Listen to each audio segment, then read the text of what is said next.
લીંબડીમાં શનિ જયંતિ નિમિત્તે જીવદયા ચેરિટેબલ ટ્રસ્ટ દ્વારા લીંબડીના ગરીબ ઘરના અને મજૂરી કામ કરતા બાળકોને રસપુરી સાથે બટુક ભોજન કરાવવામાં આવ્યું હતું। ભારતભરમાં કહેવાય છે કે નાના બાળકોને ભગવાન સ્વરૂપે જોવામાં આવે છે, ત્યારે લીંબડીમાં શનિ ભગવાન જયંતિ નિમિત્તે લીંબડી બાપા સીતારામ જીવદયા ચેરિટેબલ ટ્રસ્ટ દ્વારા લીંબડી શહેરમાંથી ગરીબ ઘરના અને મજૂરી કામ કરતા નાના બાળકોને બટુક ભોજનમાં રસપુરી અને બટાકાનું શાક બાળકોને જમાડવામાં આવ્યું હતું અને ત્યારબાદ દરેક બાળકને 10-10 રૂપિયા આપવામાં આવ્યા હતા અને જેથી બાળકોને રાજી કર્યા હતા અને માનવ સેવા એ જ પ્રભુ સેવાનું ઉદાહરણ પૂરું પાડ્યું હતું। આ બટુક ભોજનના સેવા કાર્ય લીંબડી બાપા સીતારામ જીવદયા ચેરિટેબલ ટ્રસ્ટ પ્રમુખ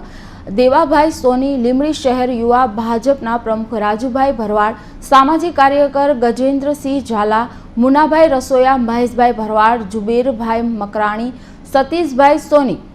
રશ્મિનભાઈ પટાણી, ભારતભાઈ ભરવાડ, વિપુલભાઈ સોની, અમરીશભાઈ સોની, અલ્તાફભાઈ, નીરવભાઈ સોની, રીતુભાઈ સોની, લાલભાઈએ આ કાર્યક્રમને સફળ બનાવ્યો હતો। Deepaksinh Vaghela, Hind TV news, Limbdi.